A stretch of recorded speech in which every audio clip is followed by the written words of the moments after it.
무수한 마음의 균열. 전광판의 번호를 확인하면서 차례를 기다리며 약을 타기 위해 분주하게 오가는 사람들 틈바구니에는 군에서 갓 제대한 청년이 서 있었다. 맞은편 복도 옆으로 늘어선 긴 의자에는 자신의 순서를 기다리며 간호사를 바라보는 많은 사람들이 모여 있었다.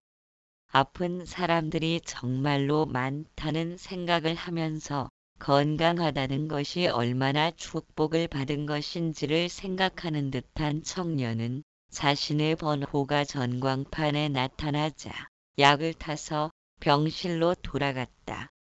잠시 후 흰 가운의 담당 의사가 청년을 밖으로 불러내고는 더 이상 병원에서 도움을 받을 일이 없다며 퇴원을 요구하는 말을 들어야 했다.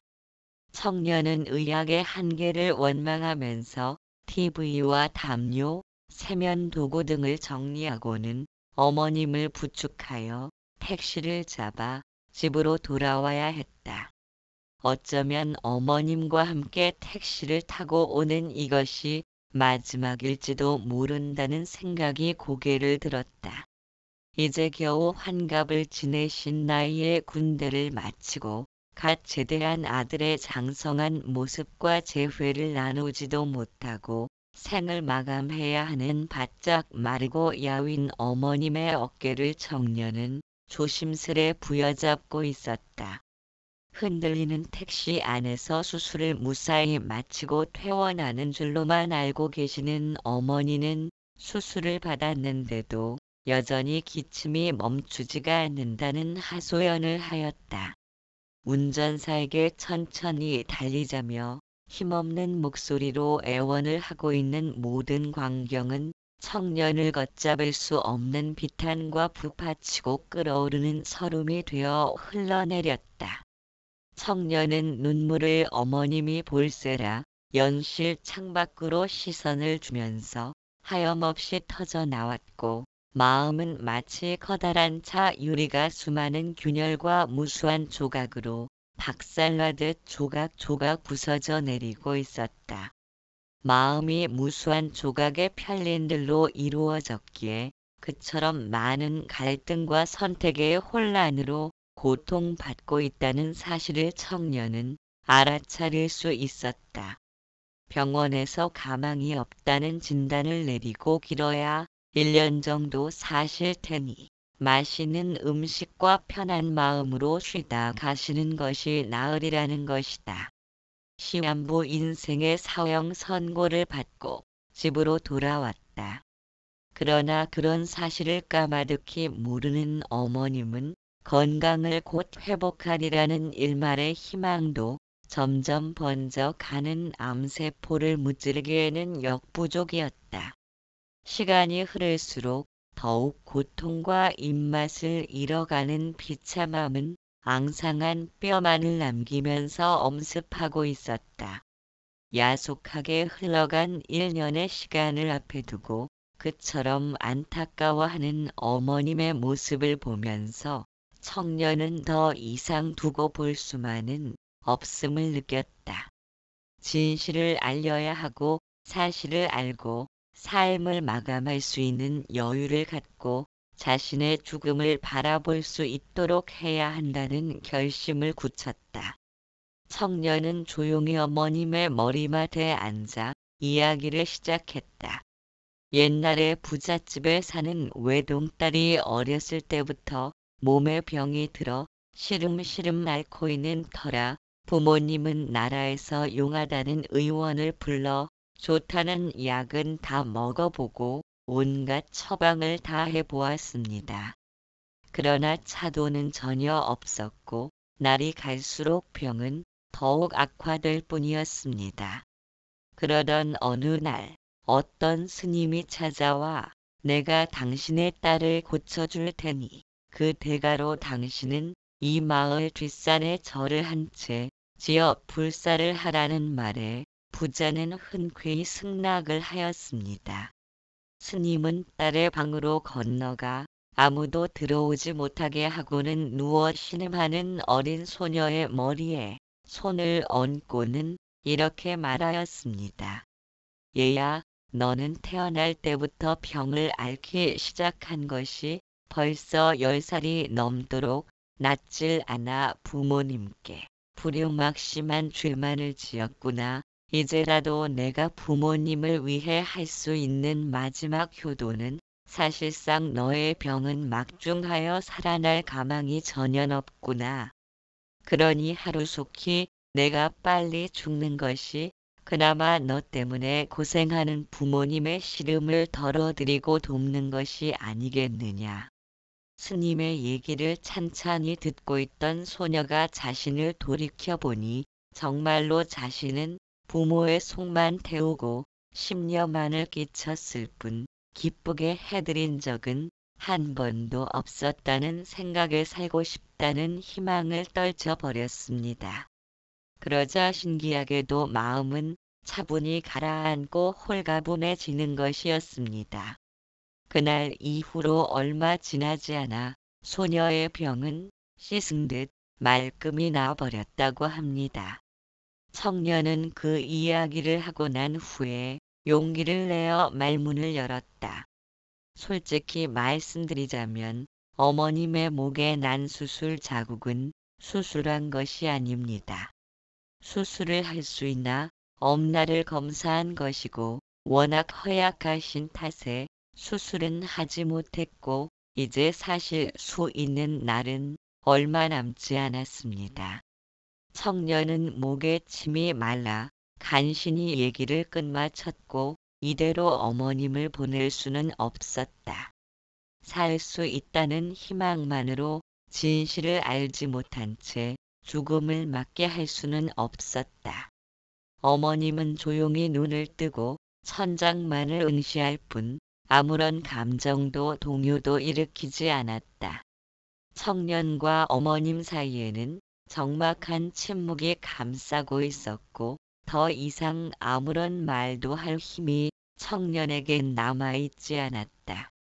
어머님은 그로부터 얼마 지나지 않아 호흡이 눈에 띄지 않을 만큼 조금씩 엷어지고 약해지면서 청년의 품에서 운명을 맞이했다. 정말 보내고 싶지 않아도 인간이란 그렇게 왔다. 그렇게 사라지는 존재인가 보다. 그것은 우리가 세상의 중심이 아니며 전혀 개의치 않고 세상은 자신의 궤적을 따라갈 것이다. 그런데도 우리의 마음은 여전히 나는 삶의 중심이어야 한다는 사실을 일깨우고 싶은 욕구가 둥지를 들고 있다. 그렇기에 보이고 들리는 모든 현상을 자신의 이득과 편리한 방향으로만 해석하려는 패단을 지니고 있다. 우리가 항상 자신의 언어로 해석하는 일이 소멸되지 않는다면 좋고 나쁜 이원성은 계속될 것이다. 그러한 이원성은 결국 좋은 것을 취하려 하고 싫은 것은 받아들이지 않으려는 아상중심의 사고로 발전되며 불행과 행복이란 동전의 양면처럼 서로를 보완하고 협력하는 동반자라는 사실을 받아들이지 못한다.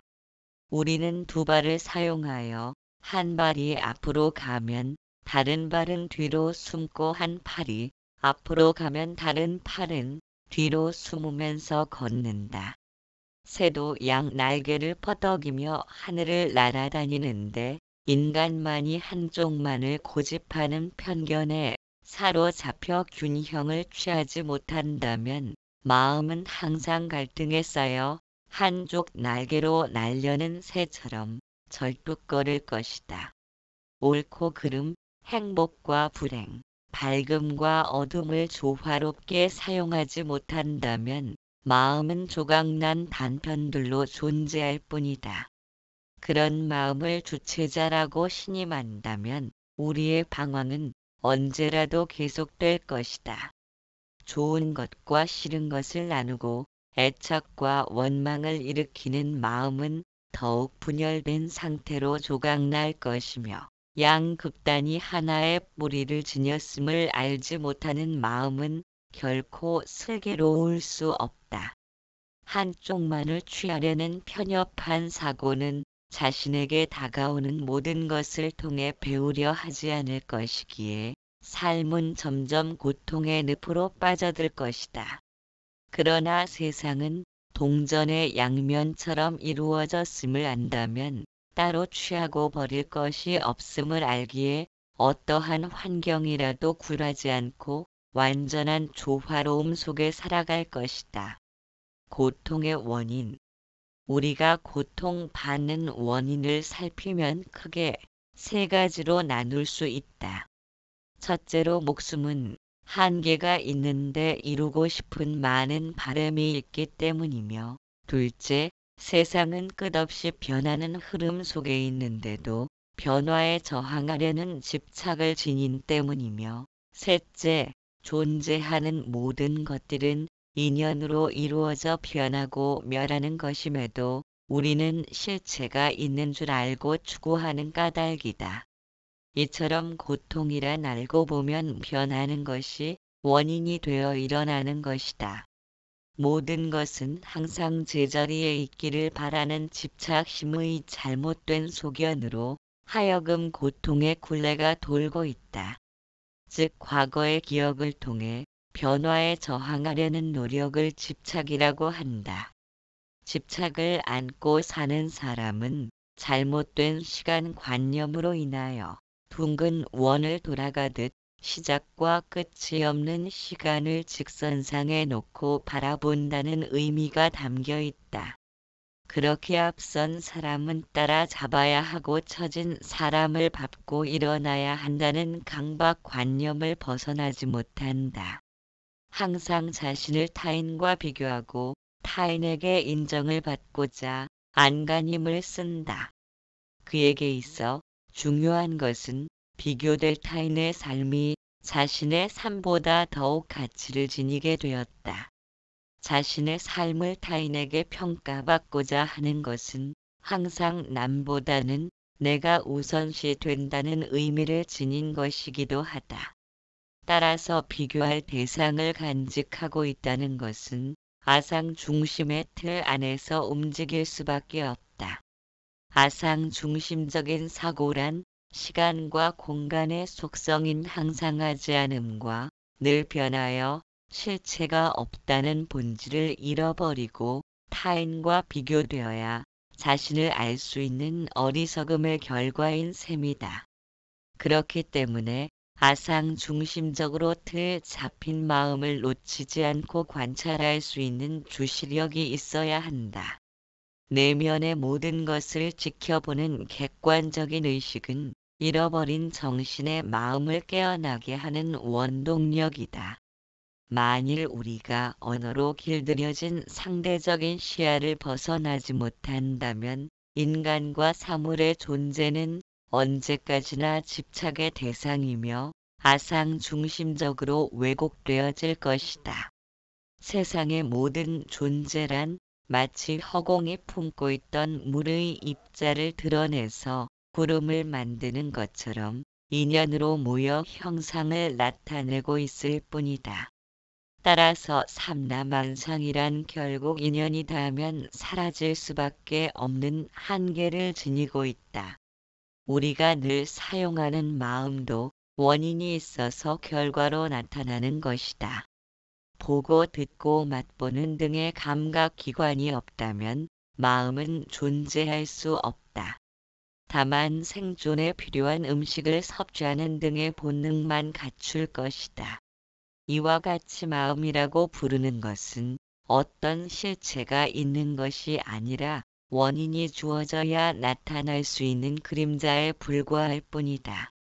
만일 눈이나 귀와 같은 감각기관이 없다면 무언가를 경험할 수도 없고 경험된 것이 없다면 기억할 수도 없기에 마음은 생겨날 조건이 성립되지 않은 것이다. 또한 우리는 두 가지를 인연으로 세상에서 존재하고 있다. 즉 우리들 주변에 존재하는 사물과 사람과의 관계를 통해 생활하고 있다.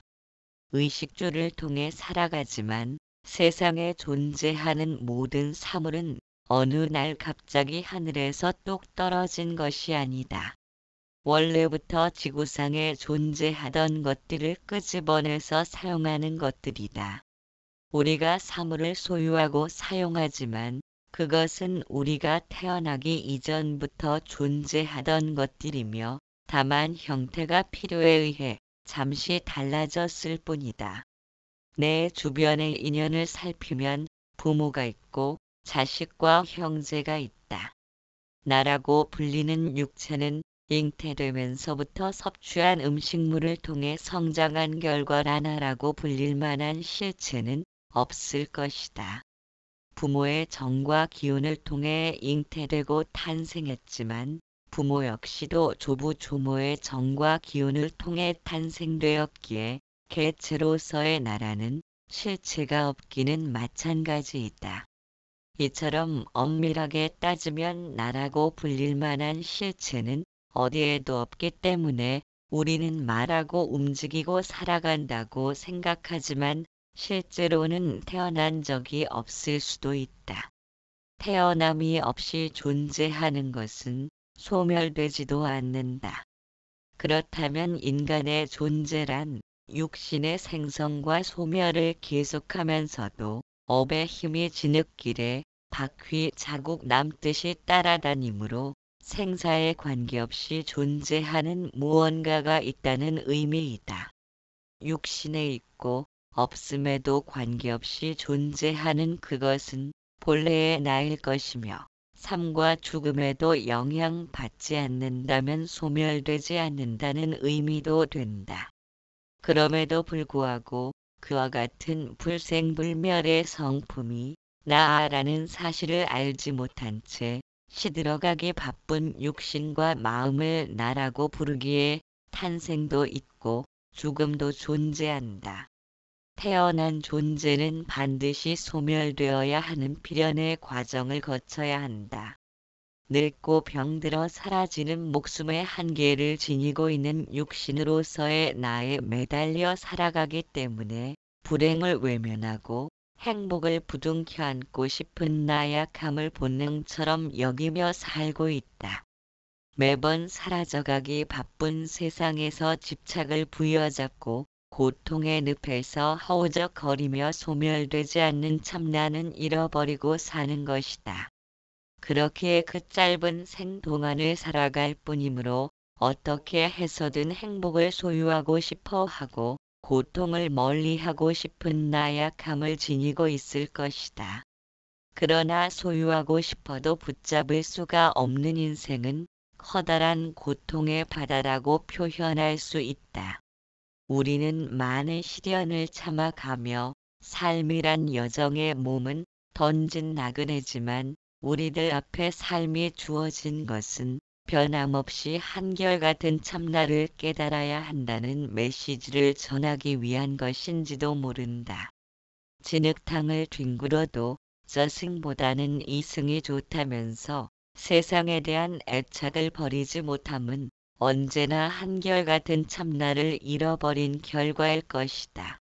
우리가 아무리 번뇌를 벗어나려 애를 써도 마음이 번뇌에 물드는 것은 애를 쓰려는 그 물건이 바로 번뇌이기 때문이다. 결국 우리가 눈과 귀로 생겨난 망상심을 집착하여 내 마음인 줄 알고 산다면 행복과 불행, 기쁨과 슬픔 사이를 오락가락해야 하는 슬픈 운명을 벗어나지 못한다. 그렇기에 우리들 마음에는 번뇌 망상이 따라붙을 수 없는 항상한 성품이 있음을 먼저 알아야 한다. 앞서 말한 빛과 소리를 따라 빛이 없으면 못 본다 하고 소리가 없으면 못 듣는다 하지만 이것이 뒤바뀐 망상이다. 빛과 소리가 있건 없건 언제나 깨어 있으며 항상 보고 듣는 참된 성품이 있음을 알아야 한다. 소리 듣는 귀는 소리 있음도 들어 알지만 소리 없음도 들어 알기에 소리가 있건 없건 항상 듣는 성품이 있는 것이다. 만일 그와 같은 성품이 존재하지 않는다면 귀가 스스로 소리가 있으면 켜고 없으면 끄는 식으로 작동 스위치를 켜고 끈다는 의미가 된다. 눈과 귀가 그러한 능력을 지녔다면 우리는 고통을 겪지 말아야 한다. 왜냐하면 본인이 원하지 않는 것은 보이고 들리지 않도록 조절하는 것이 가능할 것이기 때문이다. 이와 같이 우리 모두는 항상 깨어있는 성품이 있음에도 불구하고 형상과 표면을 따라 움직이는 마음만을 믿고 산다면 고통의 굴레를 벗어날 기약은 없다. 물에 비친 달을 아무리 건져 올려도 수고로이에만 쓸 뿐 성과를 이루지 못하는 것과 같다. 그렇기에 항상 깨어있는 정신의 마음이 내 몸과 마음의 주인공임을 잊지 않는다면 항상 변해가는 세상에 매달림 없이 당당하고 걸림 없는 삶을 살아가는 원동력이 될 것이다. 거울과 장미. 우리는 어린 시절부터 남에게 뒤지지 않도록 교육받아 왔고 남보다 앞서기 위해 항상 앞으로만 달려왔다. 그런 탓으로 자신을 돌아볼 수 있는 여유를 지니지 못했으며 시선은 언제나 앞을 향하여 달려야 하고 무언가를 손에 쥐지 않으면 불안함을 느낀다. 언제 어느 때건 세상의 중심에는 항상 내가 우선시 되어야 한다는 사고는 고통이 자연스런 삶의 일부라는 사실을 받아들이지 못한다.